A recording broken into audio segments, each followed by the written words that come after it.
देखिए आपका सीआरपीसी में ये 95 कल शुरू किया गया था भाई।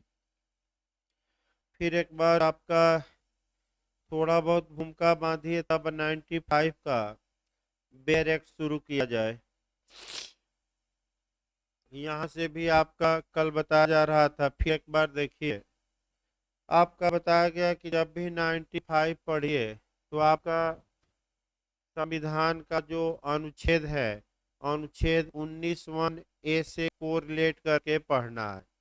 यानी कि संविधान का अनुच्छेद 19(1) कहता है कि भारत के प्रत्येक नागरिक को स्पीच एंड एक्सप्रेशन की स्वतंत्रता होगी और इस स्वतंत्रता पर राज्य चाहे तो प्रतिबंध लगा सकता है और 8 आधारों पर लगा सकता है, जिसका उल्लेख अनुच्छेद 19 के क्लाज 2 में दिया गया, कल बताया गया था, जिसमें कि आपका स्पीच एंड एक्सप्रेशन की स्वतंत्रता काफ़ी व्यापक मायने रखती है।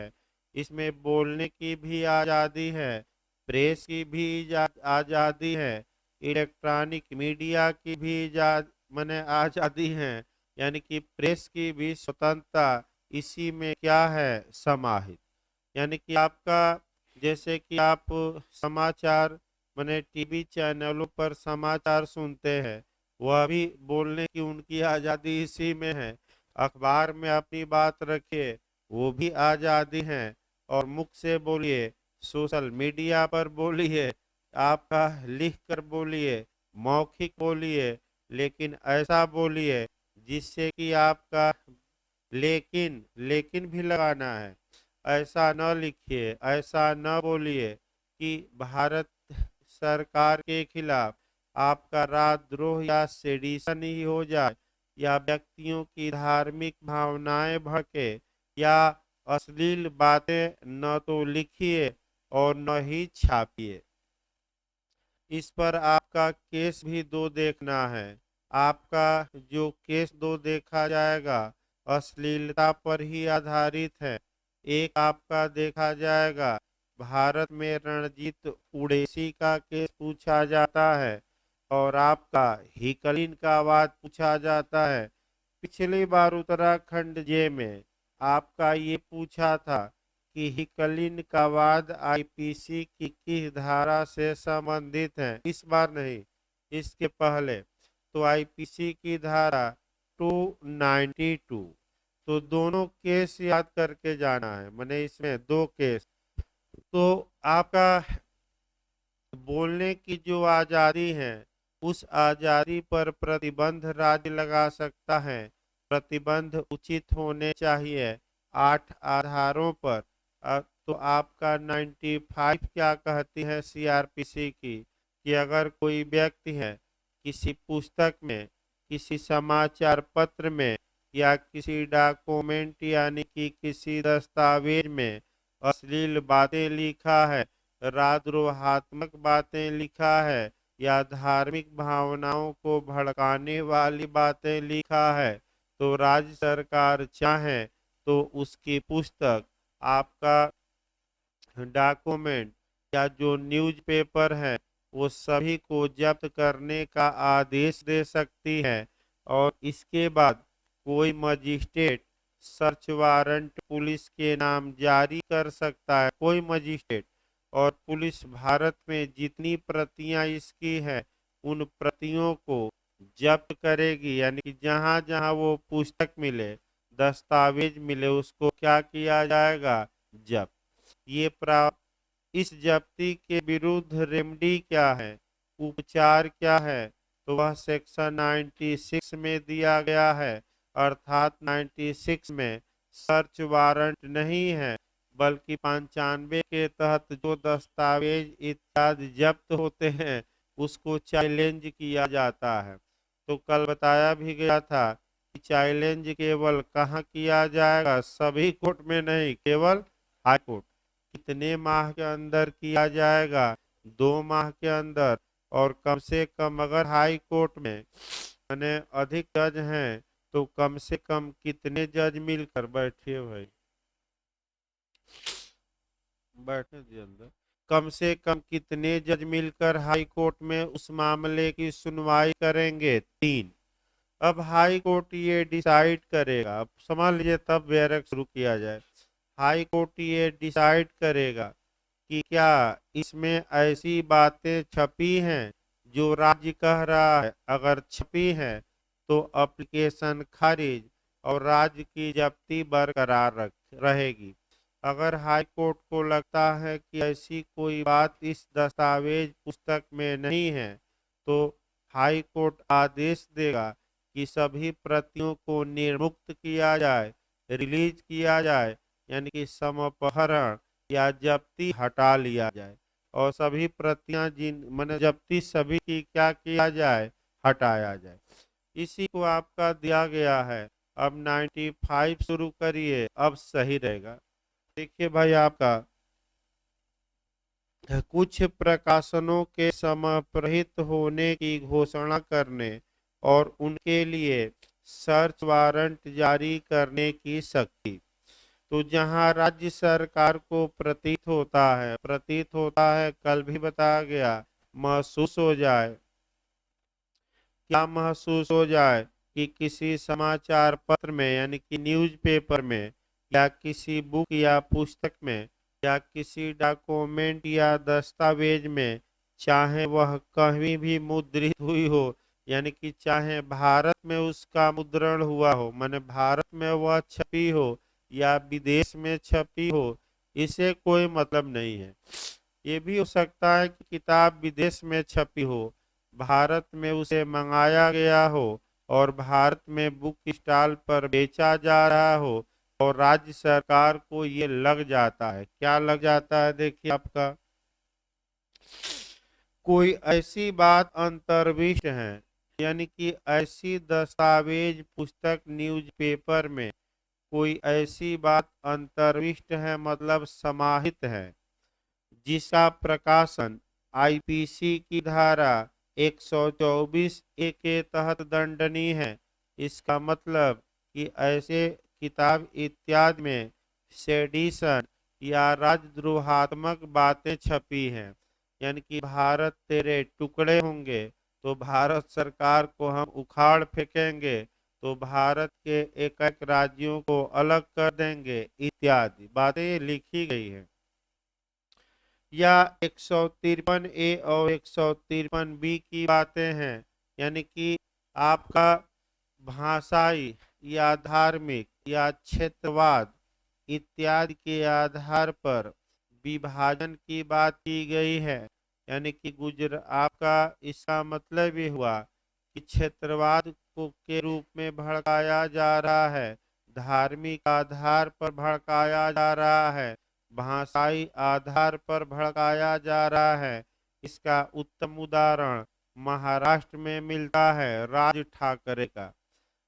जो यूपी और बिहार के लोग एग्जाम देने जाते थे तो राज ठाकरे की जो पार्टी है आपका काफी खुराफात मचाती थी, हमेशा विरोध होता था, हमेशा इन 153 ए 153 बी इत्यादि धाराओं के तहत उस पर एफआईआर होता था, लेकिन वही है कि आज तक किसी में सजा नहीं हो पाई, क्योंकि जो अभियोजन है वह क्या होता है, सुस्त पड़ जाता है। एफआईआर भी है, यानी कि कई बार ऐसा कांड हुआ कि वो भाषाई क्षेत्रीय आधार पर लोगों को क्या क्या भड़काया, यूपी और बिहार वालों को महाराष्ट्र से क्या करो, भगाओ, कई बार मारपीट भी हुई।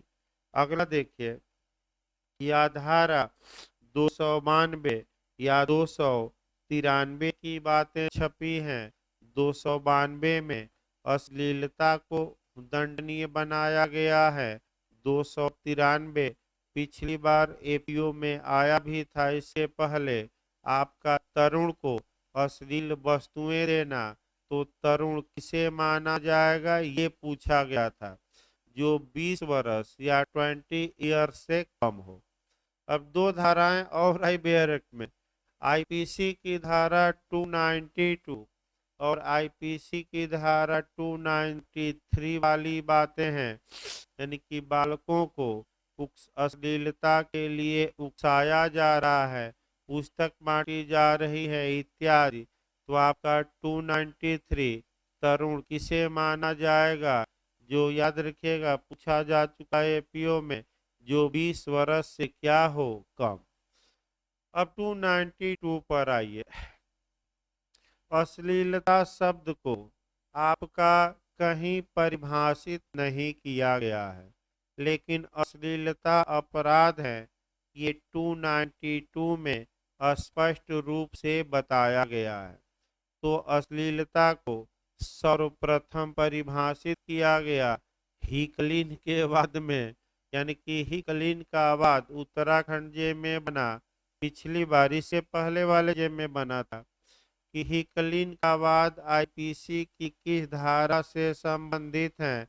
तो आपका वह संबंधित था 292, यानी कि आईपीसी की धारा 292।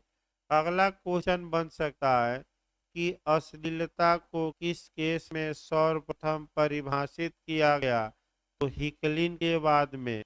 और हिकलिन के वाद में जो परिभाषा दी गई, भारत के उच्चतम न्यायालय ने उस परिभाषा को भारत में एक्सेप्ट कर लिया। Ranjit Udeshi versus state of Maharashtra में। रणजीत उड़ेसी का केस है, याद रखिए, भारत में 292 आईपीसी पर। इसमें आपका हुआ क्या कि एक पुस्तक बेचने वाला था, उसके पास एक अश्लील पुस्तक पाई गई थी, वह पकड़ा गया था और तत्पश्चात आपका वह कह रहा था कि हजूर इतनी पुस्तकें हम मंगाते हैं, क्या सभी पुस्तकें पढ़ना हमारे लिए संभव है? अगर मैं जानता कि इस पुस्तक में अश्लील बातें हैं तो मैं इसे न तो मंगाता और न ही बेचता।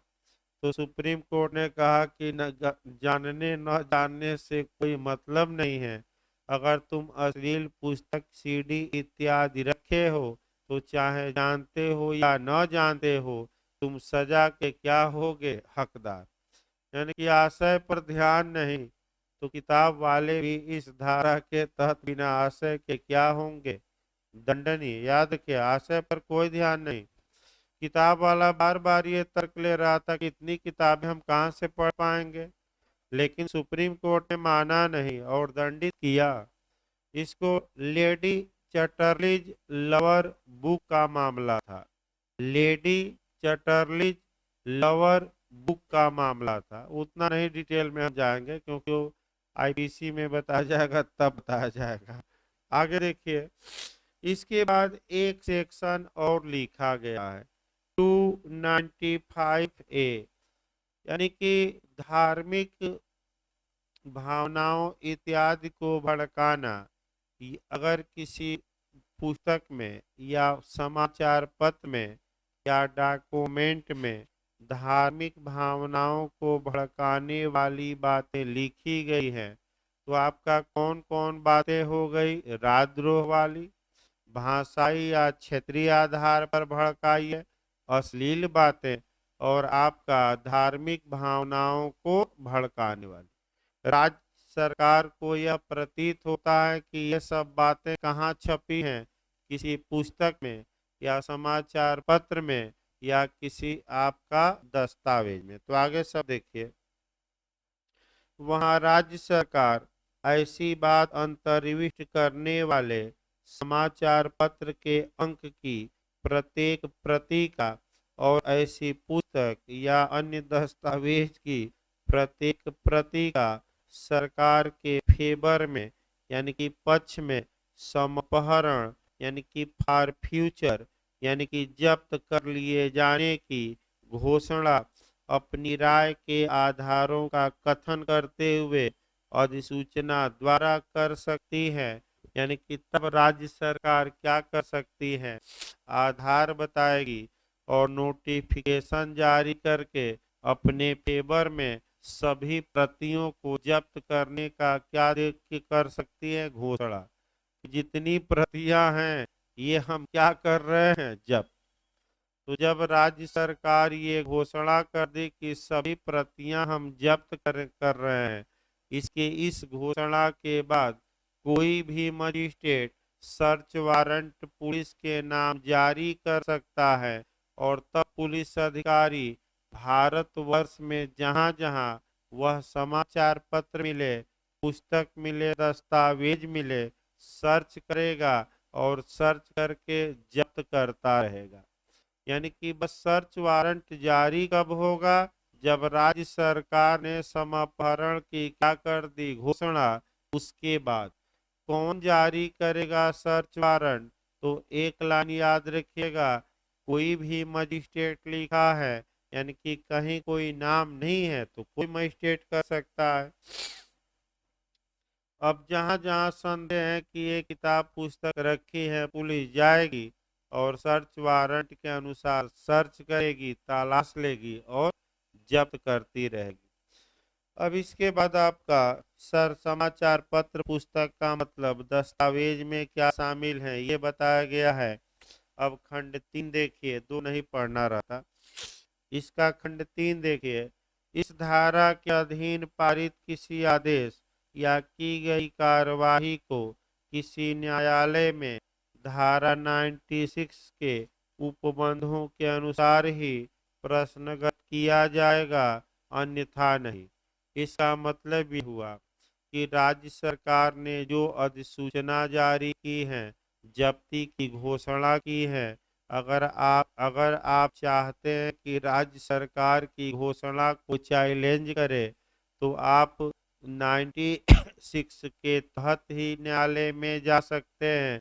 इसके अलावा और कोई उपाय नहीं है। यानी कि धारा 96 किसकी पूरक धारा हो गई? 95 की। धारा 96 केवल किसके लिए बनी है? 95 के लिए।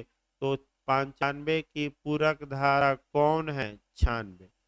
तब कोर्ट का दरवाजा खटखटाया जाए। देखिए 96 भाई, समापहरण की घोषणा को अपास्त करने के लिए उच्च न्यायालय में आवेदन, यानी कि सरकार ने जो जब्ती की घोषणा की है, समापहरण की घोषणा की है, फॉर फ्यूचर की घोषणा की है, उसे अपास्त करवाइए। अपास्त मतलब सेट एसाइड करवाइए।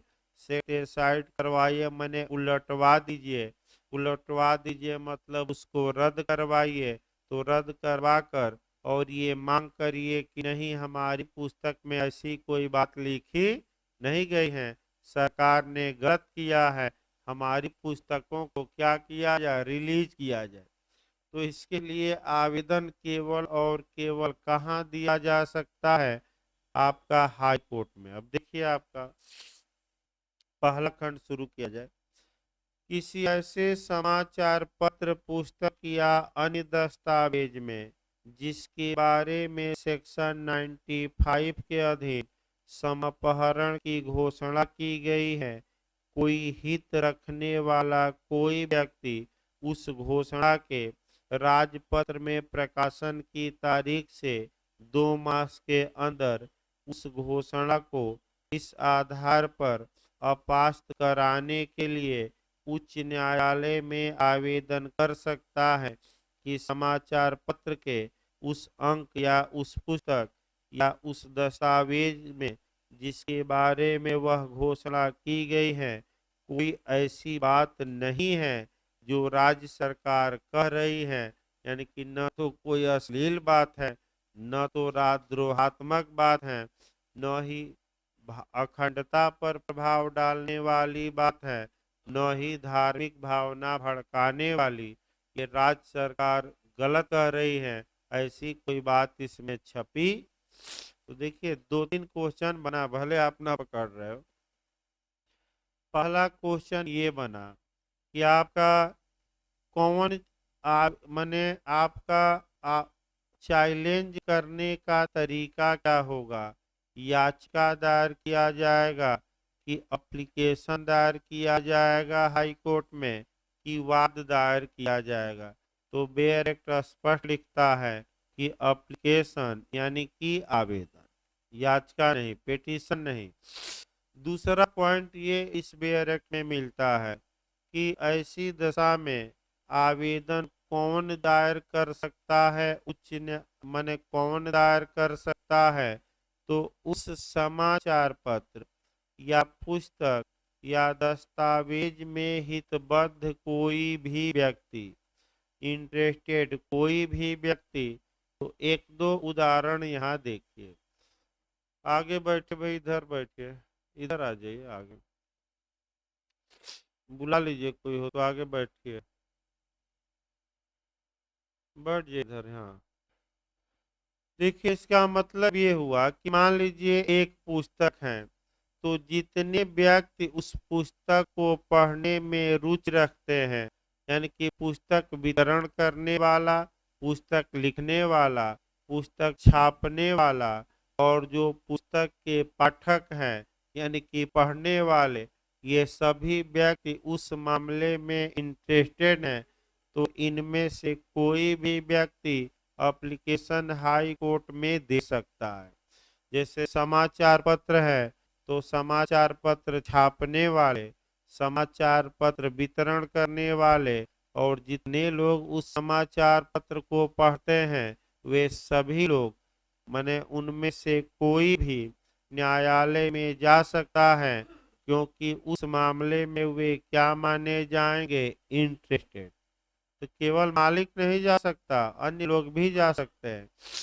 किस कोर्ट में जाएंगे, तो हाई कोर्ट में जाएंगे। कितने दिनों के अंदर जाएंगे, 2 माह के।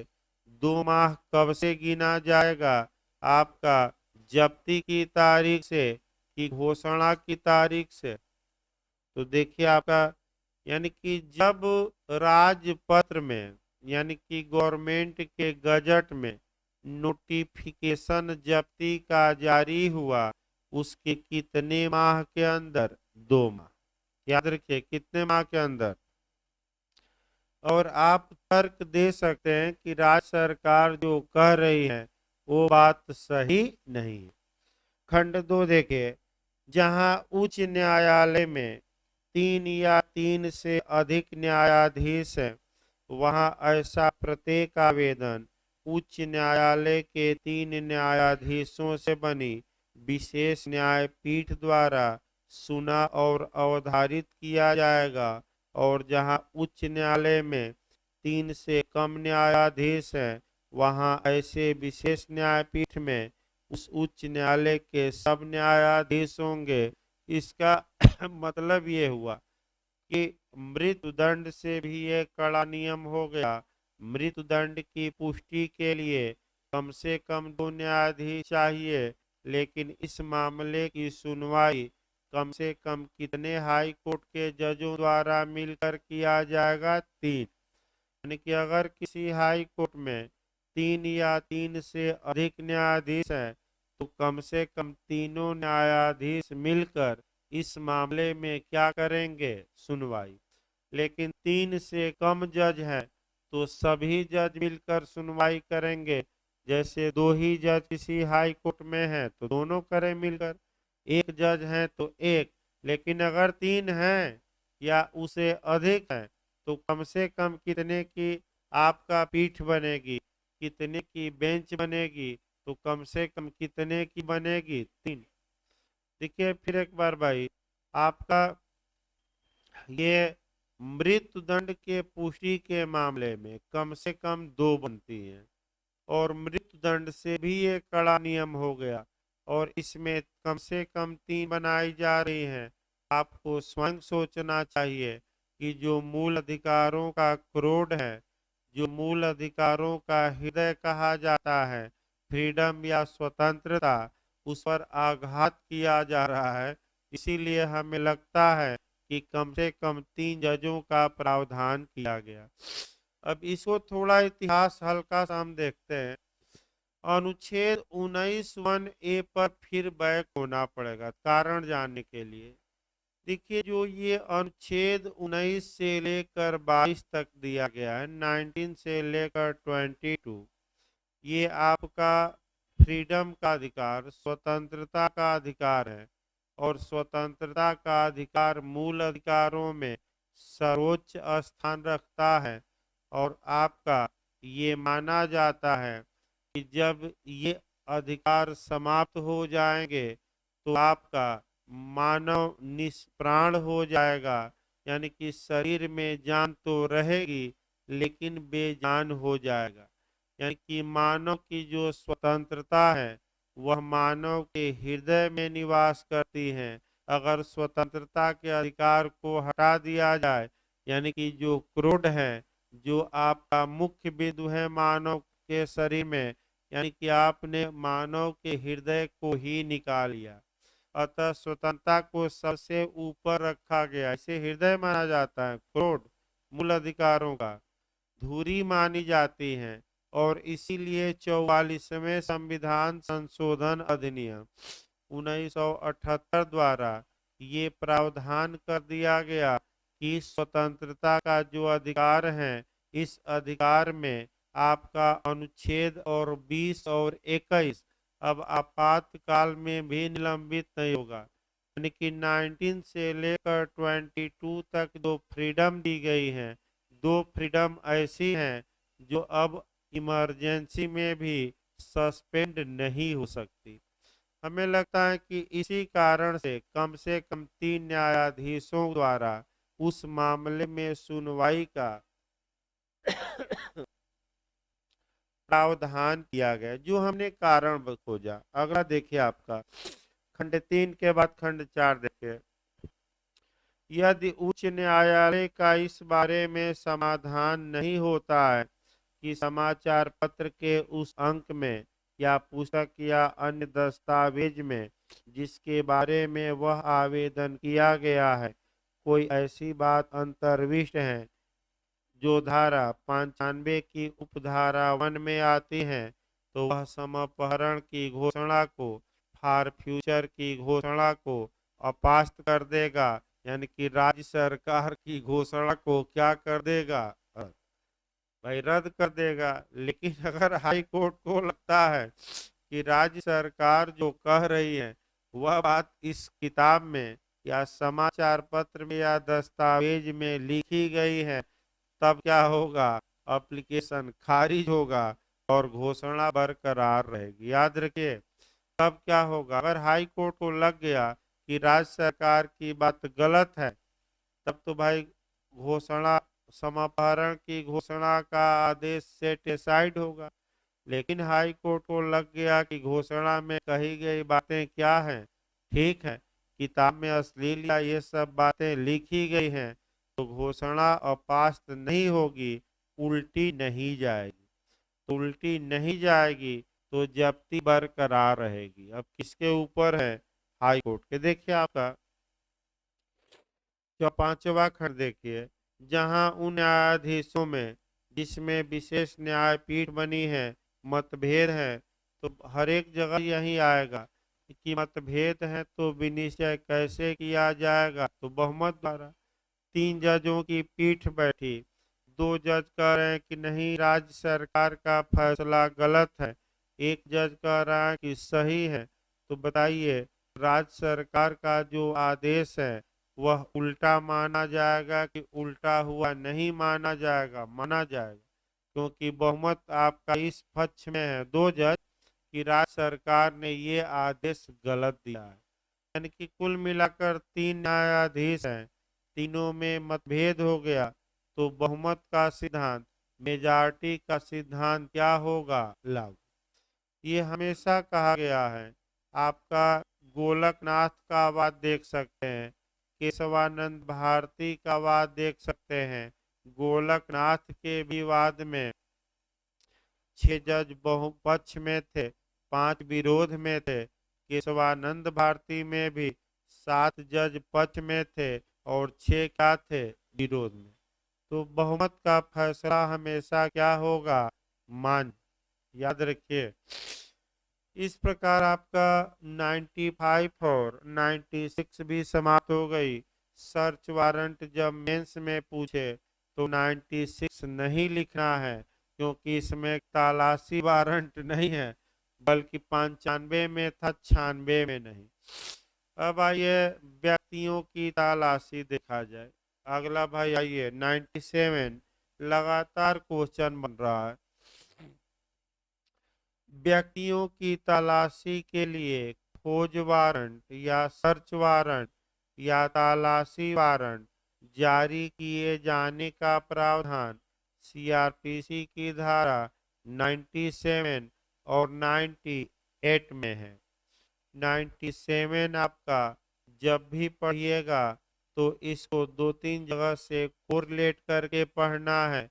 एक आपका हिंदू मैरिज एक्ट 1905 का सेक्शन 9 से, दूसरा आपका जो रिट में हैबियस कॉर्पस।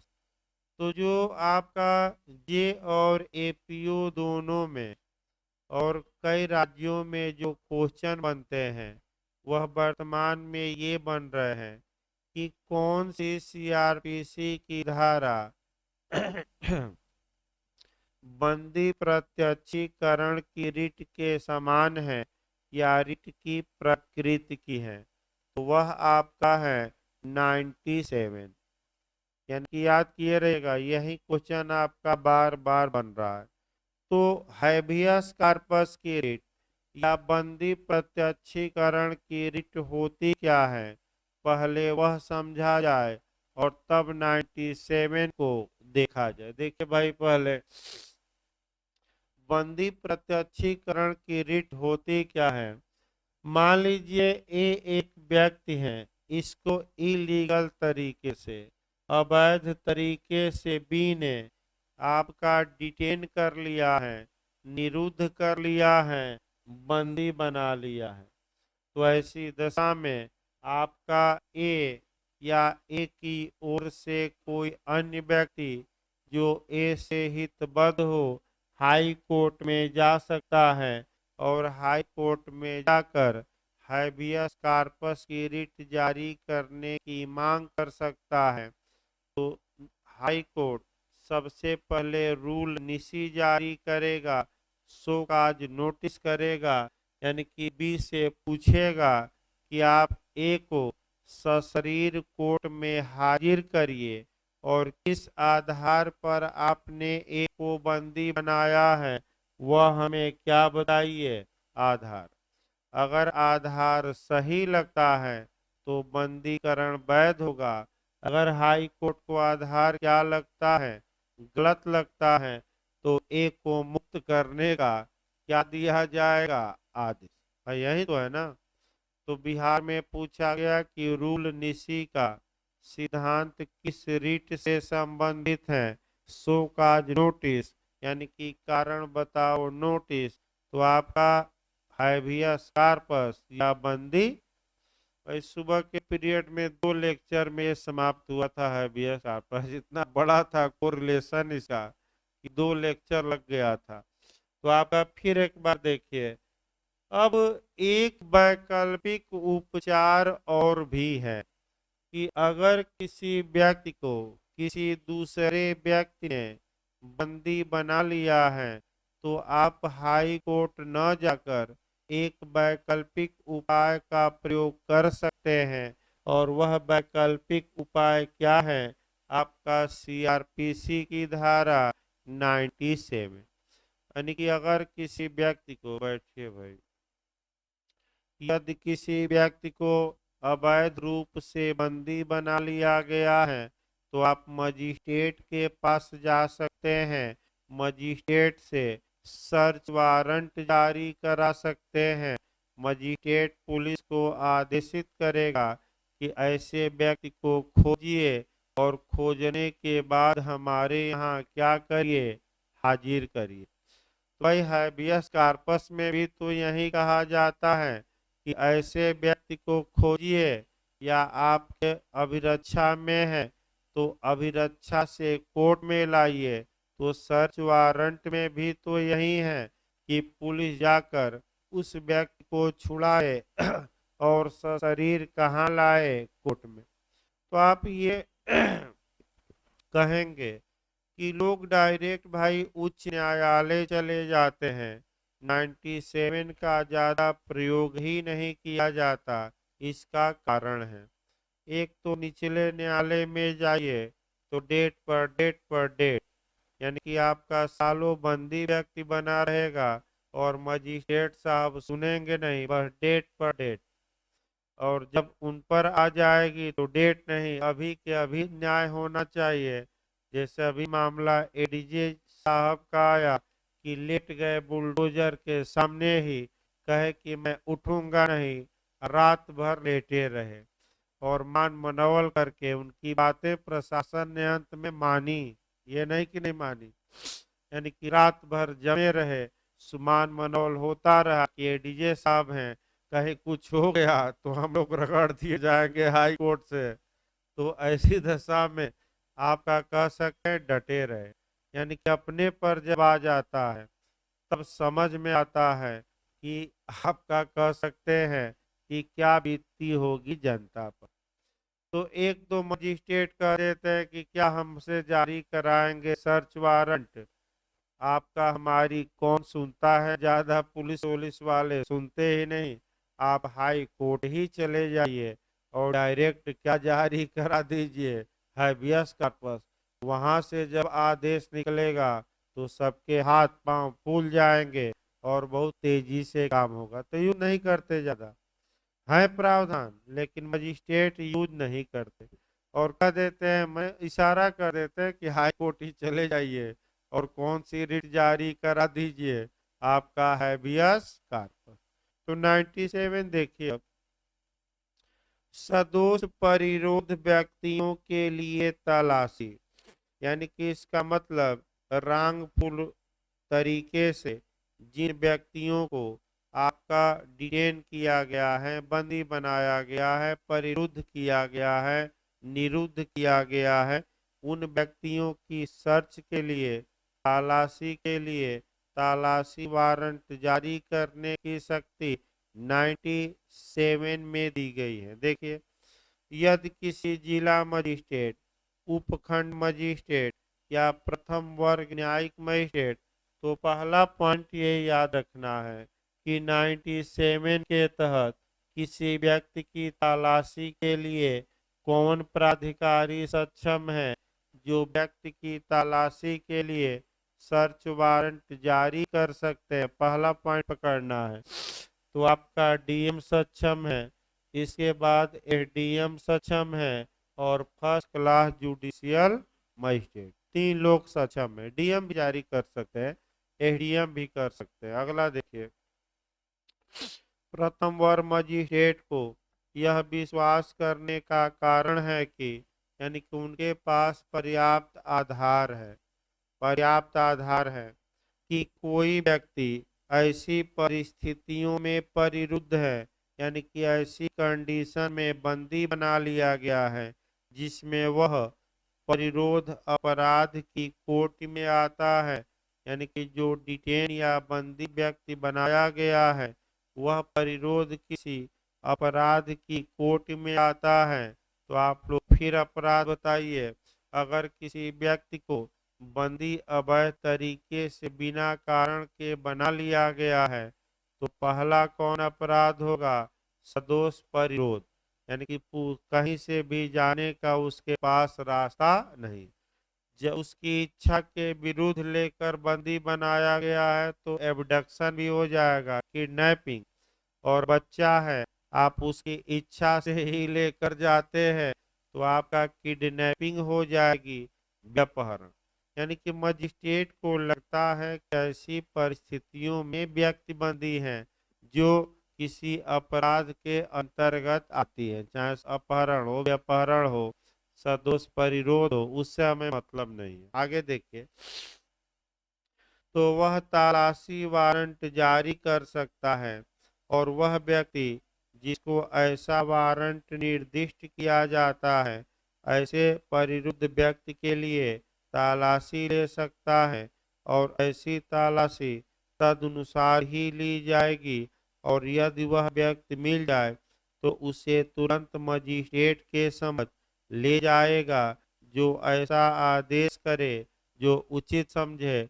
यानी कि तब ऐसी दशा में डीएम, एसडीएम या फर्स्ट क्लास जुडिशियल मजिस्ट्रेट किसी व्यक्ति के नाम, भाई व्यक्ति शब्द आया है यानी कि यहाँ पुलिस अधिकारी के भी नाम और किसी प्राइवेट व्यक्ति के भी नाम, किसी व्यक्ति के नाम सर्च वारंट जारी कर सकते हैं, तब ऐसा व्यक्ति उस व्यक्ति को खोजेगा जिसे बंदी बनाया गया है, और वह व्यक्ति मिल जाए तो तुरंत कहाँ लाए? मजिस्ट्रेट के पास।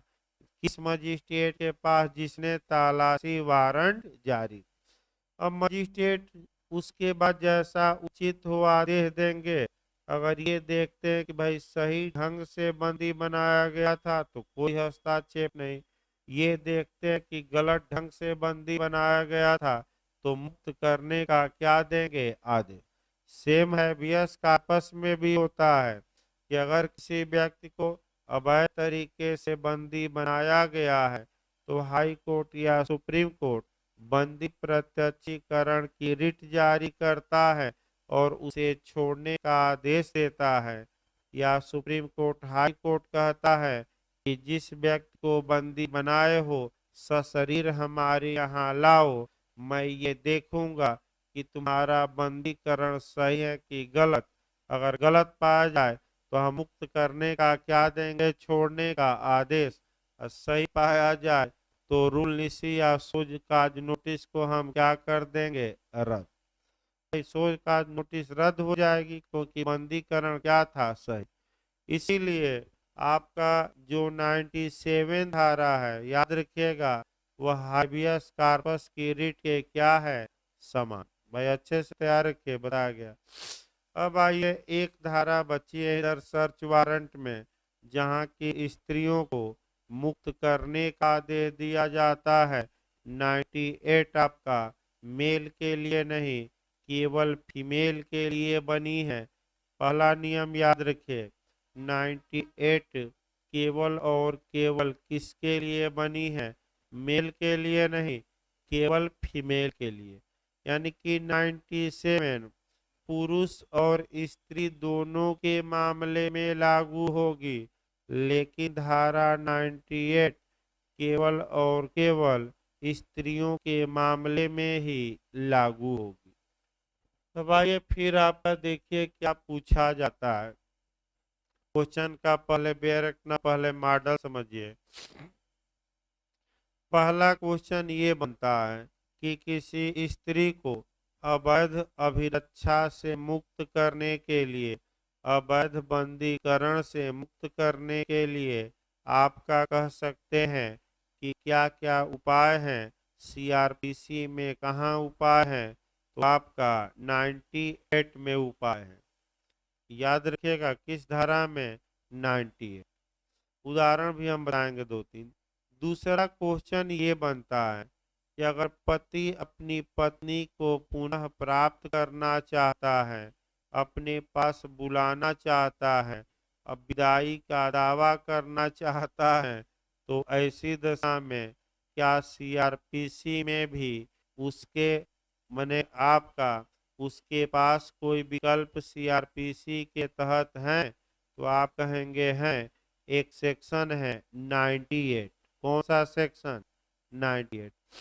तीसरा क्वेश्चन आपका बना है कि अगर कोई हिंदू पुरुष है, उसका विवाह हुआ है, वह अपनी पत्नी को पुनः प्राप्त करना चाहता है, तो उसके पास क्या क्या ऑप्शन है, क्या क्या विकल्प है? इंटरव्यू में बन चुका है क्वेश्चन।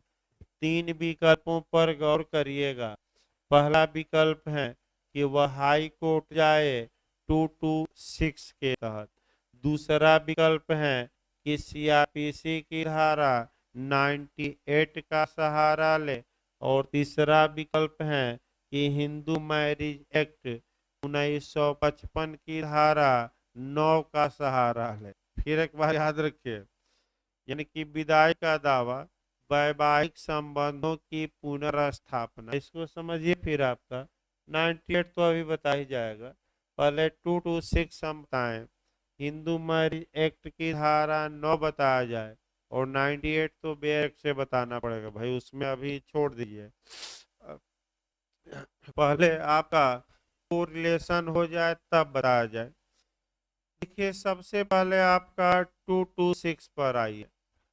अगर कोई पति अपनी पत्नी को पुनः प्राप्त करना चाहता है तो उसके पास पहला ये विकल्प है कि वह उच्च न्यायालय में याचिका दायर करे और याचिका दायर करके उच्च न्यायालय से हैबियस कॉर्पस की रिट जारी करने की मांग करे। तो भाई एक उदाहरण देखा जाए, मान लीजिए ये एक पति है, इसने विवाह बी से किया है और बी के पिता सी बना लिया जाए और सी ने अपनी पुत्री बी को अवैध रूप से बंदी बना लिया है, घर में ताला बंद कर दिया है, पैकड़ लगा दिया है, हथकड़ी लगा दिया है ताकि वह ए के पास न जाए।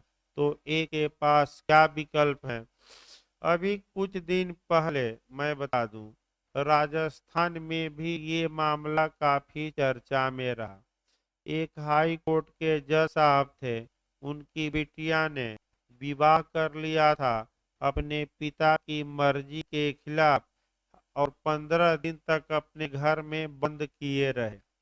तो मामला उजागर हो गया और उजागर होने के बाद आपका अंत में मुक्त करना पड़ा, क्योंकि मामला सुप्रीम कोर्ट तक पहुंच गया, तमाम आलोचना होने लगी।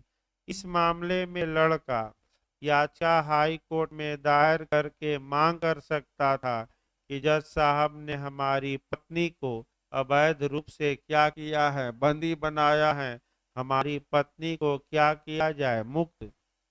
ये बहुत महत्वपूर्ण है हाबियस कॉर्पस। दूसरा उदाहरण देखिए, यानी कि आपका दूसरा जो उदाहरण है, आपका कई उदाहरण रोज उदाहरण जाते हैं भाई, अब उतना बताना संभव भी नहीं है, लेकिन एक उदाहरण जरूर बता जाए, क्योंकि लोग रोज सैकड़ों ऐसे मामले, सैकड़ों से अधिक ही होंगे, आपका उच्च न्यायालय में जाते हैं जहाँ की हैबियस कॉर्पस की रिट की मांग की जाती है, या दूसरा आपका एप्लीकेशन देकर सुरक्षा की मांग की जाती है कि हम लोगों ने घर की मर्जी के खिलाफ विवाह किया है और ऑनर किलिंग का डर है, अतः आप एसपी साहब को आदेशित करिए, डीआईजी आईजी को, कि हमें प्रोटेक्शन दें, हमें क्या दें, सुरक्षा।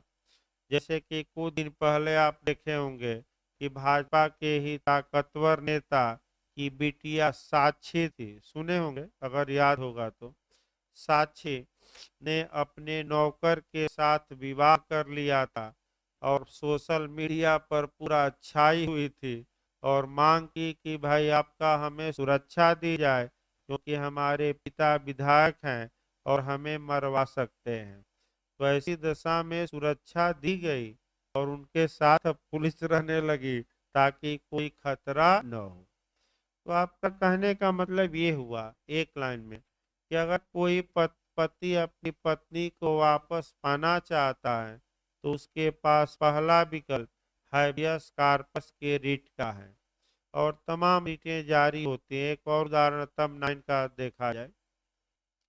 इसी प्रकार एक दरोगा जी भी थे, उनकी भी बिटिया विवाह कर ली थी और दरोगा जी अपनी बिटिया को पकड़ कर रखे थे, तो हाई कोर्ट से रूल निसी जारी हुआ और ये पुलिस को आदेशित किया गया कि दरोगा जी की बिटिया को इस तारीख को हाई कोर्ट में सशरीर पेश करिए। तो आपका दरोगा जी भी आए, उनकी बिटिया भी आई और हाई कोर्ट में जज के सामने कह दी कि हम स्वेच्छा से विवाह किए हैं और पिताजी हमें जबरदस्ती बंदी बनाए हैं, तो अब गेट के बाहर जब तो स्वतंत्र करने का आदेश दिया जाएगा, क्योंकि बिटिया वयस्क हैं, कोई रोक टोक नहीं है। तो जैसे गेट के बाहर आए लोग, दरोगा जी अपनी बिटिया को पकड़कर गाड़ी में जबरदस्ती बैठाने लगे, हुआ हंगामा। तो पुलिस वाले समझाए कि अभी बिटिया से हाथ धोए हो, अब नौकरी से धो लोगे, इसलिए शांत रहो और क्या करो, आपका शांति से घर जाओ, जो हो गया, अब कुछ नहीं होने वाला, क्योंकि मुक्त करने का क्या दिया गया है, आदेश। भाई थोड़ा कंट्रोल रखे अपने हंसी पर। अब ये ना हो कि भाई उदाहरण बताया जा रहा है और लोग भी हंस रहे हैं, लेकिन आपका एक सीमा में हंसी है। इतना हाँ, कोर्ट वोर्ट में इतना न हंस दीजिएगा, नहीं तो अवमानना भी हो जाएगी। देखिए आगे भाई आपका अगला दूसरा उदाहरण देखिए, सेक्शन 9 का देखिए। अगर कोई हिंदू पुरुष है तो हिंदू मैरिज एक्ट 1955 की धारा 9 के तहत वह विदाई का दावा कर सकता है। यानी कि हमारी पत्नी आ नहीं रही है, अतः न्यायालय आदेशित करे कि वह हमारे पास आए। या कह सकता है कि पिताजी जबरदस्ती उसको क्या किए हैं, बंदी बनाए हैं, आदेशित किया जाए कि वैवाहिक संबंधों की पुनर्स्थापना की जाए। तो आपका सेक्शन 9 के तहत विदाई का दावा किया जाता है। इसके बाद आई है 98। सीआरपीसी की धारा 98 का भी सहारा लिया जा सकता है। अब देखिए 98 सही रहेगा। अपहृत स्त्रियों को वापस करने के लिए विवश करने की शक्ति। देखिए यानी कि ये धारा केवल फीमेल के लिए बनी है, मेल के लिए नहीं। मेल फीमेल के लिए 97 काम करेगी, दोनों के लिए। स्पष्ट याद रखिए, पुरुष के लिए नहीं बनी है, केवल किसके लिए, स्त्री के लिए। देखिए किसी स्त्री, स्त्री मतलब किसी भी आयु की स्त्री।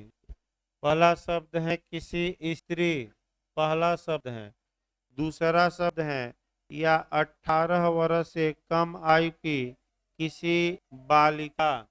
यानी कि कोई बालिका है जो 18 वर्ष से क्या है,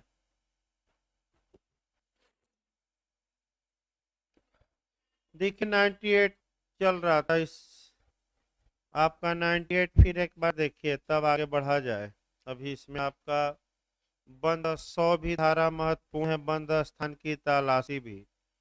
पहले 98 देखिए आपका बेर क्या कहता है, किसी स्त्री या 18 वर्ष से कम आयु की किसी बालिका के किसी विधि विरुद्ध प्रयोजन के लिए अपहृत किए जाने या विधि विरुद्ध निरुद्ध रखे जाने का शपथ पर परिवाद किए जाने की दशा में। इसका मतलब ये हुआ कि कोई स्त्री है या कोई बालिका है जो 18 वर्ष से क्या है, कम है। इसको या तो इसको अपहृत कर लिया गया है, यानी कि या तो इस स्त्री का अपहरण कर लिया गया है या व्यपहरण कर लिया गया है, यानी कि किडनैपिंग कर ली गई है। या किसी अवैध उद्देश्य के लिए इनको बंदी बना लिया गया है। अवैध उद्देश्य का मतलब ये हो सकता है कि बेगारी करो, वेश्यावृत्ति करो इत्यादि। अवैध उद्देश्य ये हो सकता है कि बेगारी करो, आपका वेश्यावृत्ति में लगाया जाए, इत्यादि काम कराया जाए। और इसके लिए आपका कंप्लेंट किया गया है। कंप्लेंट यानी कि परिवाद किया गया है। परिवाद के साथ एफिडेविट यानी कि शपथ पत्र भी लगाया गया है। तो परिवाद किसके समक्ष किया गया है, अब देखिए या तो डीएम के समक्ष या एसडीएम के समक्ष या फर्स्ट क्लास जुडिशियल मजिस्ट्रेट के समक्ष, यानी कि परिवाद ही करना होगा। ये पहला पॉइंट। दूसरा पॉइंट आपका परिवाद के साथ क्या लगाना होगा, शपथ पत्र लगाना होगा। तो किसके समक्ष आप परिवाद कर सकते हैं, या तो डीएम के समक्ष या एसडीएम या उपखंड मजिस्ट्रेट या फर्स्ट क्लास जुडिशियल मजिस्ट्रेट। देखिए तो ये लोग यह आदेश दे सकते हैं, यानी कि डीएम एसडीएम या फर्स्ट क्लास जुडिशियल मजिस्ट्रेट यह आदेश दे सकता है कि उस स्त्री को तुरंत स्वतंत्र किया जाए। यानी कि अगर स्त्री को बंदी बनाया गया है तो उसे तुरंत छोड़ दिया जाए, यानी कि उसे क्या किया जाए, स्वतंत्र किया जाए, यानी कि तत्काल रिहा किया जाए। या वह बालिका उसके पति या माता पिता या संरक्षक या अन्य व्यक्ति को वापस की जाए जो उसका विधि पूर्वक संरक्षक है। यानी कि अगर 18 वर्ष से कम की बालिका है तो विवाह हो चुका है तो इसके पति को सौंपा जाए, पति नहीं माने पति को या माता पिता को या गार्जियन को सौंप दिया जाए। माने बालिका है तो किसको सौंपने का आदेश दिया जाएगा? उसके पति को या माता पिता को या संरक्षक को या जो उस बालिका का देख रेख करता है, माता पिता नहीं है, पति नहीं है, कोई संस्था में वह संस्था रह रही है, संस्था से अपहरण कर लिया गया या बंदी बना लिया गया, तो ये भी आदेश दिया जा सकता है कि उस बालिका को उस संस्था को क्या किया जाए? सौंप दिया जाए, तुरंत वापस कर दी जाए। और ऐसे आदेश का अनुपालन बल का प्रयोग करके किया जाएगा, यानी कि पुलिस जाएगी और जो लोग आदेश के पालन करने का विरोध करेंगे लठियाएगी भी और ऐसे माने बल का प्रयोग करेगी और बल का प्रयोग करके आपका ऐसे आदेश का पालन कराएगी। यानी कि कुल मिलाकर ये रहा पूरा मैंने बेयर की भाषा में कि किसी स्त्री को या तो अवैध उद्देश्य के लिए बंदी बनाया गया है या अपहरण किया गया है या किसी 18 वर्ष की से कम की बालिका को अवैध उद्देश्य के लिए बंदी बनाया गया या व्यपहरण या किडनैपिंग किया गया है, तो ऐसी दशा में अगर एडीएम एसडीएम या फर्स्ट क्लास जुडिशियल मजिस्ट्रेट के यहाँ परिवाद किया जाए, शपथ पत्र लगाकर किया जाए, तो ये लोग आदेश दे सकते हैं कि स्त्री है तो क्या किया जाए? स्वतंत्र, और बालिका है तो क्या किया जाए? उसके पति को तुरंत सौंपी जाए या माता पिता को या गार्जियन को या विधि पूर्वक भार साधक को उसके सौंपा जाए। और ऐसे आदेश का पालन करने में क्या बल का प्रयोग पुलिस कर सकती है कि नहीं कर सकती? यानी कि 98 का प्रावधान आपका केवल और केवल किस मामले में लागू होगा? जहां की किसी स्त्री को या बालिका को बंदी बना गया। अगर किसी पुरुष को बंदी बना लिया गया है तो 97 लागू होगी, यानी कि 97 पुरुष स्त्री दोनों के लिए और 98 केवल किसके लिए? स्त्री के लिए। इसके बाद खंड सी देखना है, तलाशी संबंधी साधारण उपबंध। 99 पढ़ना नहीं है, अब फिर आपका 99 से लेकर 105 तक की धाराएं हैं, आपका इधर जो पढ़ना है दो धाराएं मेंस में भी पूछी जाती हैं, 100 तथा 102, और प्री में भी आपका इधर 103, 104, 105 ये सभी धाराएं प्री में भी आ चुकी हैं। आइए, जो स्थान क्लोज हैं या जो स्थान बंद है उसकी तलाशी कैसे ली जाएगी, ये क्वेश्चन मेंस में आ चुका है। आइए, कोई स्थान बंद कराया जाए भाई पहले, तब आप मान लीजिए ये मकान है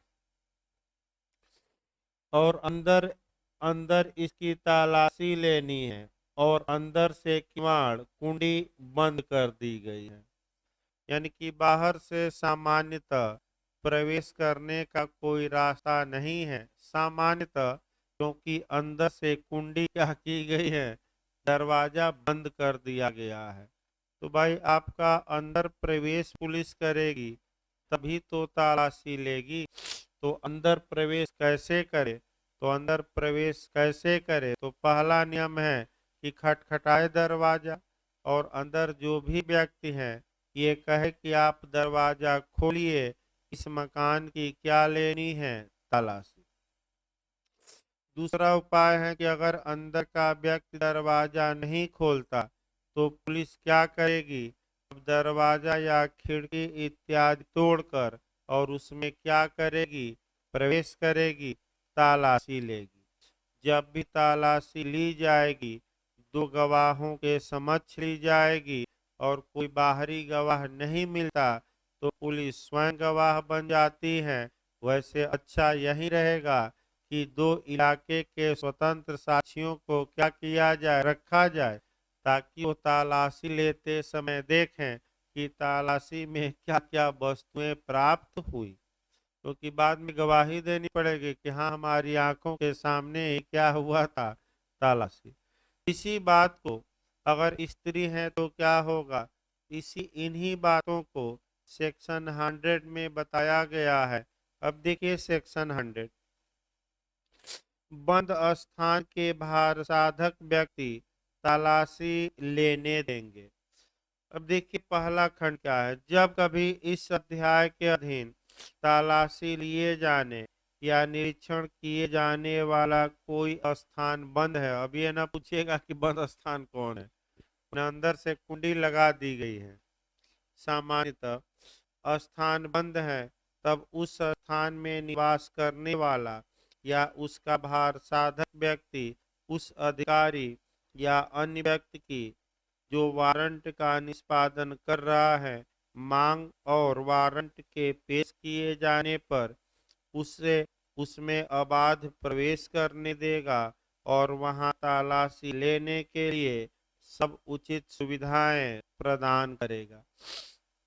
यानी कि पहला नियम यह आया कि इस अध्याय के अधीन जब तलाशी लेनी है या निरीक्षण करना है और जिस स्थान की तलाशी लेनी है या निरीक्षण करना है वह स्थान बंद है, तो ऐसी दशा में क्या किया जाए, तो उस स्थान का जो हेड है या उस स्थान का जो भार साधक है, मालिक है, वह पुलिस या अन्य व्यक्ति जो सर्च वारंट ले गया है वह मांग करेगा कि हमें आप तलाशी लेने दीजिए। तो बताइए ऐसे व्यक्ति का क्या कर्तव्य होगा, तलाशी लेने दे बंद स्थान की कि विरोध करे, लेने दे।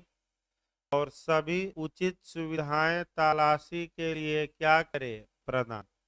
यानी कि मकान मालिक का यह कर्तव्य आसान भाषा में कि उससे मांग करने पर वह तलाशी लेने दे अपने घर की और तलाशी के लिए सुविधाएं भी प्रदान करे, मैंने कोई दिक्कत तलाशी लेने में न हो। ये पहला नियम आपका बताया गया। अब दूसरा खंड देखिए, यदि उस स्थान में इस प्रकार प्रवेश नहीं पाया जाता तो तब क्या होगा, तो उस स्थान में प्रवेश नहीं पाया जाता तो धारा 47 की उपधारा 2 के प्रावधानों का मन प्रावधान लागू होंगे। यानी कि अगर कहा गया कि तलाशी लेने दो, नहीं लेने दिया तो बाहरी दरवाजा या खिड़की तोड़कर घर में प्रवेश किया जाएगा और तलाशी ली जाएगी। तो दरवाजा कब तोड़ा जाएगा, खिड़की कब तोड़ी जाएगी, बुलडोजर से या लकड़ी से ही, या गणासा से मार दीजिए और आपका फरसा से मार दीजिए, जब अंदर का व्यक्ति यानी कि जो बंद स्थान है उस वह भार साधक तलाशी लेने दे कि न लेने दे, न लेने दे। वैसे पुलिस जाकर बौखलाहट में पहले तोड़ताड़ ही देती है, पूछती नहीं जल्दी, पूछना क्या गई अपना बौखलाई हुई है तो तोड़ ताड़ के सही कर देती है दरवाजा और खिड़की।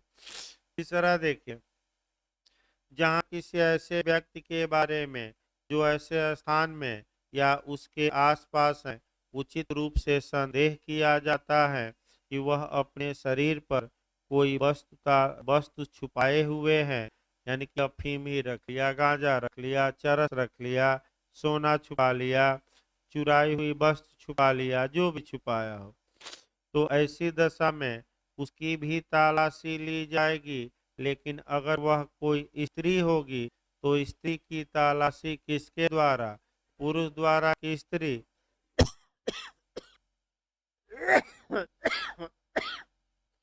और उसकी और तलाशी शिष्टता के साथ की जाएगी। इसका मतलब दो लाइन ये निकला कि अगर जिस स्थान की तलाशी ली जानी है उस स्थान में या उसके पास आसपास कोई व्यक्ति है, यह विश्वास करने का कारण है कि यह अपने शरीर पर हथियार भी छुपा सकता है, अफीम भी छुपा सकता है, आपका हीरोइन भी छुपा सकता है, हो सकता है, तो इसकी भी तलाशी ली जानी चाहिए, तो उसकी भी तलाशी ली जाएगी। लेकिन ऐसी अगर आपका ऐसा व्यक्ति महिला है तो उसकी तलाशी किसके द्वारा ली जाएगी? पुरुष द्वारा नहीं, किसके द्वारा? महिला द्वारा।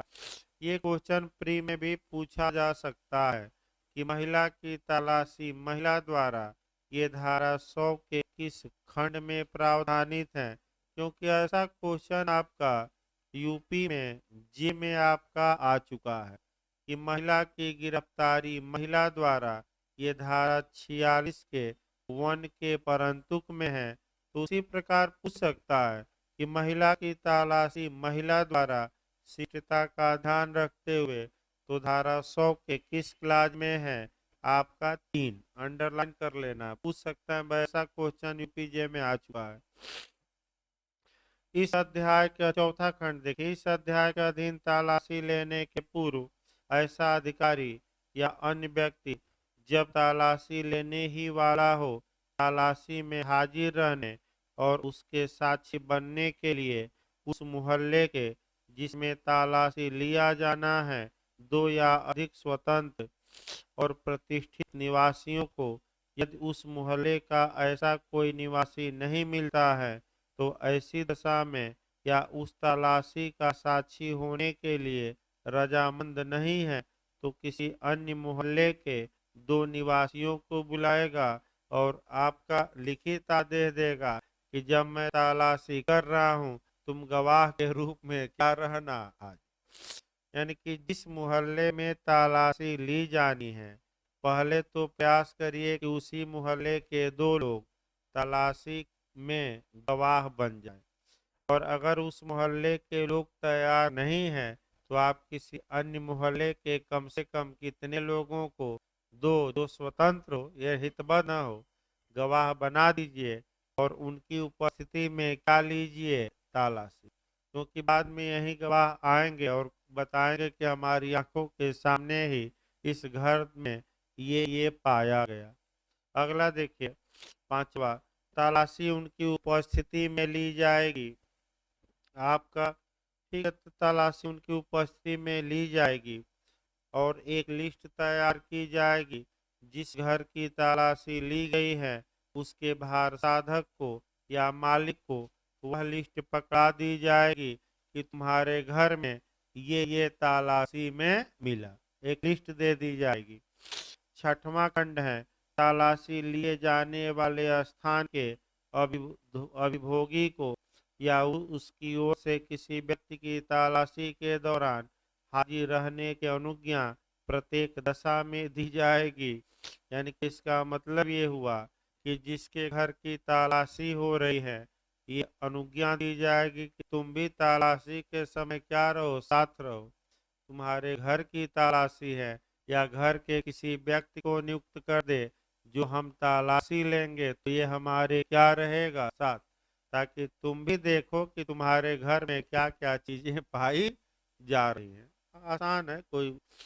अगला देखिए 7वां, जब किसी व्यक्ति की तलाशी उपधारा 3 के अधीन ली जाती है तो कब्जे में ली गई सभी चीजों की सूची तैयार की जाएगी और एक कॉपी उसे परिदत्त की जाएगी।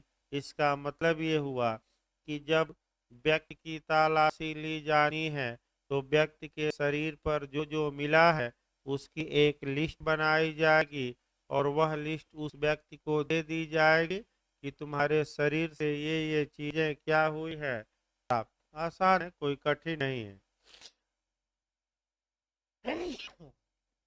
देखिए 8वां और लास्ट खंड, जो व्यक्ति इस धारा के अधीन तलाशी में हाजिर रहने और गवाह बनने के लिए आपका इनकार करता है बिना किसी कारण के वह आईपीसी की धारा 187 के तहत दंड का भागी होगा। यानी कि पुलिस ने कहा कि गवाह बनो, बिना किसी कारण के तुम इनकार कर रहे हो तो ऐसे लोग सजा के हकदार होंगे। आईपीसी की धारा के तहत तो धारा लिखी गई 8वें खंड में, कौन सी धारा? 187। आइए इसके बाद 101 देखा जाए। अधिकारिता से परे तलाशी में पाई गई चीजों का व्ययन कैसे किया जाएगा। फिर आपका खंड डी देखिए, आपका मिसलेनियस है 102 से लेकर 105 तक। इधर फिर आपका जो क्वेश्चन बनता है 102 से बनता है। 102 को हम कल पढ़ाएंगे, अभी कोरिलेशन इसमें थोड़ा करना पड़ेगा, कई चीजों को जोड़ना पड़ेगा। 103 हम पढ़ाते हैं, 101 नहीं पढ़ना है, छोड़ दीजिएगा। 102 कल पढ़ा जाएगा भाई, थोड़ा कोरिलेशन ज्यादा करना है। और आपका थोड़ा आदमी दवा ववा खा रहा है तो मैंने शरीर भी थोड़ा सुस्त चल रहा है, दिमाग भी थोड़ा सुस्त चल रहा है क्योंकि दवा इतना मैंने दिनों से सर्दी जुकाम इत्यादि जा ही नहीं रहा है, तो थोड़ा तगड़ी दवा लिया है। अभी क्लास भी चल रही है, नहीं तो एक दिन बंद भी करना पड़ा। तो आपका आराम है थोड़ा, अब धीरे धीरे भाई आपका आराम हो जाएगा। लेकिन आपका 102 कल पढ़ा जाएगा, क्योंकि तमाम जगहों से उसे कोरिलेट करके पढ़ाना, आईपीसी पुलिस एक तमाम जगहों से, और उसमें कुछ टेक्निकल पॉइंट भी हैं। आइए 103, 104 और 105 और 105 ए तक खत्म कर दिया जाए। इधर से प्री में लगातार क्वेश्चन बने हैं, चारों सेक्शनों से क्वेश्चन बने हैं, बस प्री के लिए तैयार रखना है, मेंस के लिए नहीं। लेकिन एक क्वेश्चन आपका निश्चित बनता है, यूपी आयोग तो भाई चाहे जे हो या एपीओ हो, इधर से एक क्वेश्चन निश्चित बनाता है। अब तो आपका झारखंड और इत्यादि राज्य भी बनाने लगे हैं। आइए देखा जाए 103, धारा 103 से भी क्वेश्चन बनता है। 103 से ये क्वेश्चन देखिए, कैसे क्वेश्चन का मॉडल भाई देखना है। आपका हेडिंग है, मजिस्ट्रेट अपनी उपस्थिति में तलाशी लिए जाने का निर्देश दे सकता है। यानी कि क्वेश्चन पहले डायरेक्ट पर ही लिख लेना चाहिए। पहला क्वेश्चन ये बनता है कि ओरल सर्च वारंट या मौखिक तलाशी वारंट या मौखिक खोज वारंट का प्रावधान किस सेक्शन में है। तो अगर ये पूछे कि मौखिक सर्च वारंट, यानी कि मुख से बोल दिया गया कि तलाशी लो, लिखित में होना आवश्यक नहीं है, तो कौन सी धारा आप मार्क कराएंगे? 103, पहला क्वेश्चन। दूसरा क्वेश्चन आपका बनता है कि क्या कोई मजिस्ट्रेट स्वयं तलाशी ले सकता है। तो आपका जवाब रहेगा ले सकता है, कौन सी धारा में? 103। तीसरा क्वेश्चन आपका बनता है कि जो प्राधिकारी, यही क्वेश्चन ज्यादा बना है, कि जो प्राधिकारी किसी कार्य को दूसरों से करा सकता है, वह उस कार्य को स्वयं करने की शक्ति रखता है। ये 103 में भी समाहित है, 44 में भी समाहित था और 36 में भी, तीनों धारा। यानी कि मजिस्ट्रेट पुलिस को आदेशित करके पुलिस से तलाशी लिया सकते हैं। तो क्या मजिस्ट्रेट स्वयं तलाशी ले सकते हैं कि नहीं? ले सकते हैं, इसमें कोई शक नहीं है। कौन सी धारा है? 103। अगला क्वेश्चन बनता है कि जब मजिस्ट्रेट स्वयं तलाशी ले या अपनी उपस्थिति में तलाशी लिए जाने का मौखिक निर्देश दे, तो मजिस्ट्रेट को कहाँ उपस्थित रहना चाहिए। तो जिस स्थान की तलाशी ली जानी है, उस स्थान पर मजिस्ट्रेट उपस्थित हो। अगर किसी कमरे के लिए जानी है, तो मजिस्ट्रेट को उसी कमरे में सशरीर क्या रहना पड़ेगा? हाजिर। अब ये नहीं कि होटल की तलाशी लो और मजिस्ट्रेट साहब बाहर खड़े हैं, तब ये सेक्शन अप्लाई नहीं करेगा। यानी कि साक्षात उपस्थिति का मतलब कि जिस कमरे की तलाशी लेने का निर्देश मजिस्ट्रेट ने दिया, उसी कमरे में मजिस्ट्रेट क्या करे? उपस्थित, बाहर नहीं भाई, सतर्क रहिएगा। देखिए डायरेक्ट भाषा, कोई मजिस्ट्रेट किसी स्थान की जिसकी तलाशी लेने के लिए वह तलाशी वारंट जारी करने के लिए सक्षम है अपनी उपस्थिति में तलाशी लिए जाने का निर्देश दे सकता है। तो अब अगला क्वेश्चन ये आया कि कहाँ तलाशी लेने का निर्देश देगा। तो जिस स्थान की तलाशी के लिए वह मजिस्ट्रेट सर्च वारंट जारी कर सकता था, मैंने उसे शक्ति थी कि उस स्थान की तलाशी के लिए पुलिस के नाम वह सर्च वारंट जारी कर सकता था, वहीं मजिस्ट्रेट उपस्थित है तो सर्च वारंट जारी करने की आवश्यकता नहीं है। या तो स्वयं तलाशी ले ले या कोई अन्य व्यक्ति है उससे कहे कि मैं यहीं खड़ा हूँ, मैं तुम्हें डायरेक्शन देता हूँ कि इस कमरे की क्या लो तलाशी। फिर कोरिलेट करना भाई आपका 44 कोरिलेट करना है और 103 इंटरव्यू में भी पूछा जाता है। क्या मजिस्ट्रेट स्वयं किसी व्यक्ति को गिरफ्तार कर सकता है? तो आपका जवाब रहेगा कर सकता है, अरेस्ट कर सकता है। ये क्वेश्चन पूछे तो 44 मारिएगा। और क्या मजिस्ट्रेट स्वयं किसी स्थान की तलाशी ले सकता है? तो ये क्वेश्चन है तो कौन सी धारा? 103। दूसरा ऑप्शन आइए, ओरल अरेस्ट वारंट, मौखिक गिरफ्तारी का वारंट कहाँ दिया गया है? तो ओरल अरेस्ट वारंट पूछे, मौखिक गिरफ्तारी पूछे, मुख से बोलकर गिरफ्तारी का वारंट पूछे तो ये 44 मारिएगा। और मौखिक तलाशी वारंट पूछे तो 103। फिर एक बार याद रखें, ओरल अरेस्ट वारंट पूछे, मौखिक गिरफ्तारी का वारंट कहाँ है? तो 44 मारेंगे। और मौखिक तलाशी वारंट कहाँ है? तो कौन सी धारा? 103। भाई रट कर जाइएगा, इंटरव्यू में पूछा जाता है। मजिस्ट्रेट द्वारा स्वयं गिरफ्तारी 44 और मजिस्ट्रेट द्वारा स्वयं तलाशी 103, दोनों एक ही है। अब आइए 104 भी लगातार पूछा जाता है। देखिए, पेश की गई दस्तावेज आदि को परिबद्ध करने की शक्ति, परिबद्ध मतलब इम्पाउंड करने की शक्ति, इम्पाउंड मतलब जब्त करने की शक्ति, ना तो लिख लीजिए। परिबद्ध मतलब जब्त करना, अपने अंडर में ले लेना, इम्पाउंड करना कहा जाता है, ना तो लिख लीजिए जब्त करना। अब यूपीएपीओ का मॉडल देखिए, क्या मजिस्ट्रेट अपने समक्ष पेश की गई किसी चीज या दस्तावेज को परिबद्ध कर सकता है? पहले तो आपका सेक्शन याद करना पड़ेगा, कौन सा सेक्शन है? 104। परिबद्ध करेगा, कर सकेगा, आपका नहीं करेगा, इनमें से कोई नहीं। तो परिबद्ध कर सकेगा, करेगा नहीं, बाध्य नहीं है।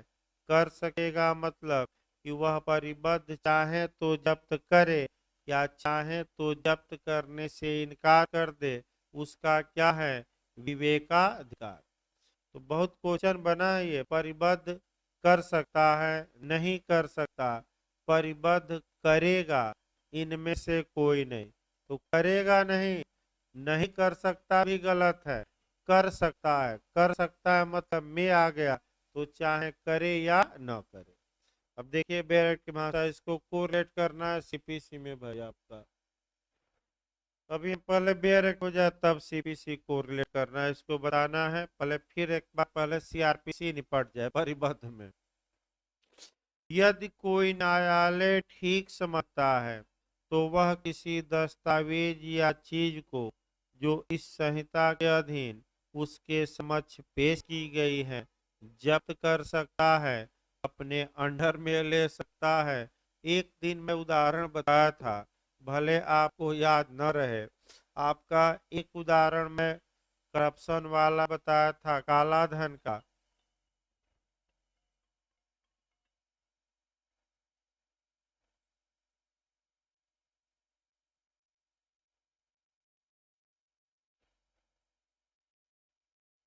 एक उदाहरण मैं काला धन का बताया था और एक हाई कोर्ट का ही बताया था। थोड़ा सतर्क रहे, तब आपका एक सेक्शन और जोड़ा जाएगा, अच्छा सेक्शन। और एक उदाहरण भी देखा जाएगा, अश्लील वस्तु पर देखा जाएगा। सही रहेगा आपका एक उदाहरण, लेकिन पहले आगे बढ़ा जाए। भाई सुप्रीम कोर्ट ने पूछा कि ब्लैक मैंने आपका काला धन वाले कौन से व्यक्ति हैं, आप नाम बताइए। तो सरकार ने कहा कि स्विट्जरलैंड की सरकार से हमने समझौता किया है, हम नाम ओपन नहीं कर सकते, क्योंकि इसी शर्त पर ब्लैक मनी वालों का नाम मिला है कि आप न तो कहीं सच में प्रयोग करेंगे और न सरकार प्रकट करेगी। तो सुप्रीम कोर्ट ने कहा कि हमें तो बताइए, हम हमसे कौन खतरा है। तो बंद लिफाफे में नाम दिया गया। तो ऐसे दस्तावेज को अब सुप्रीम कोर्ट क्या करेगा, ओपन करेगा कि जब्त कर लेगा। तो क्या सुप्रीम कोर्ट ने किसी को बताया? नहीं, खुद ही जज देकर उसको क्या कर लिए जब। यहाँ भी आपका हाई कोर्ट में भी हुआ। हाई कोर्ट में हुआ कि भाई कौन एक्सपर्ट है आप बताइए। आयोग आनाकानी कर रहा था, तो हाई कोर्ट ने कहा कि हमें बताइए, और उस लिफाफे में नाम दिया गया। उस उस लिफाफे को क्या कर लिया न्यायालय ने, परिबद्ध, वापस नहीं लौटाएगा, किसी को बताएगा भी नहीं, ये नहीं कि सार्वजनिक कर दिया जाए। अब अगला नियम आइए। मान लीजिए कि एक अभियुक्त है, वह अश्लील किताब लिखा है या अश्लील बातें लिखी हैं। तो ऐसी दशा में आपने 95 अभी पढ़ा कि अगर कोई अश्लील बातें किसी समाचार पत्र, पुस्तक या दस्तावेज में लिखी गई है, तो राज्य सरकार चाहे तो जब्ती की घोषणा कर सकती है, और वह घोषणा राजपत्र में नोटिफाइड करेगी। और भारत में जितने वे प्रतियां हैं क्या होंगी, जब्त। किसके पक्ष में? सरकार के, राज्य सरकार के। तो अगर कोई व्यक्ति अश्लीलता के लिए किसी व्यक्ति पर मुकदमा चल रहा है, कोई पुस्तक पेश की गई, वह पुस्तक अश्लील थी, तो न्यायालय क्रिमिनल कोर्ट चाहे तो उस पुस्तक को लौटाने से इनकार कर सकता है और इम्पाउंड या परिबद्ध या अपने पास रख ले या जब्त कर ले। तो आपको ये भी जानना है कि जब न्यायालय ऐसे अभियुक्त को अश्लीलता के लिए दंडित करता है, तो वह पुस्तक का क्या होगा, जो पुस्तक न्यायालय ने क्या किया था, जब्त। तो बताइए क्या होगा पुस्तक का?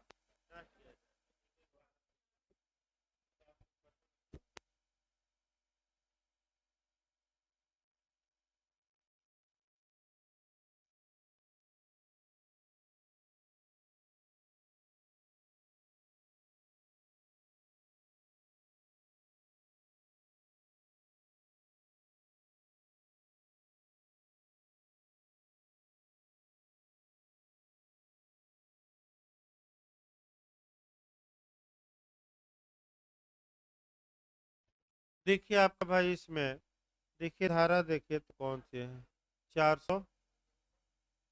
इसको जब भी पढ़िएगा 104 को 455 से जोड़कर पढ़िए भाई, 455। देखिए, अगर कोई अश्लील, सही है ना, एक बार देखिए धारा भाई। हाँ, ये ना कि गलत बता दिया जाए, क्योंकि हमने देखा नहीं, आपके देखने पर ही बताया जा रहा है। अगर कोई अश्लील पुस्तक है या अपमानजनक वाली बातें थी, तो न्यायालय 104 के तहत एक तो इम्पाउंड कर सकता है, परिबद्ध कर सकता है, और जब फैसला आ जाएगा, अभियुक्त को अश्लीलता के लिए सजा दी जाएगी, तो सीआरपीसी की धारा 455 कहती है कि अब ऐसी पुस्तक को क्या करने का आदेश दिया जाएगा, नष्ट। न बांस रहेगी न बांसुरी बाजेगी। तो 455 भी याद रखिए। अब 105 आइए। हाँ देखिए, सीपीसी भाई कोरिलेट करना है।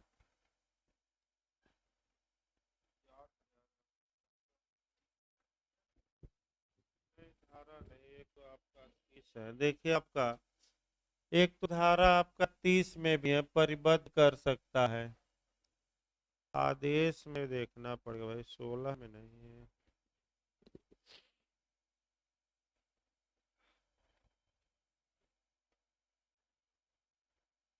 आदेश 13 में है आपका, 13 में, 13 में है भाई। आदेश में रूल देखना है।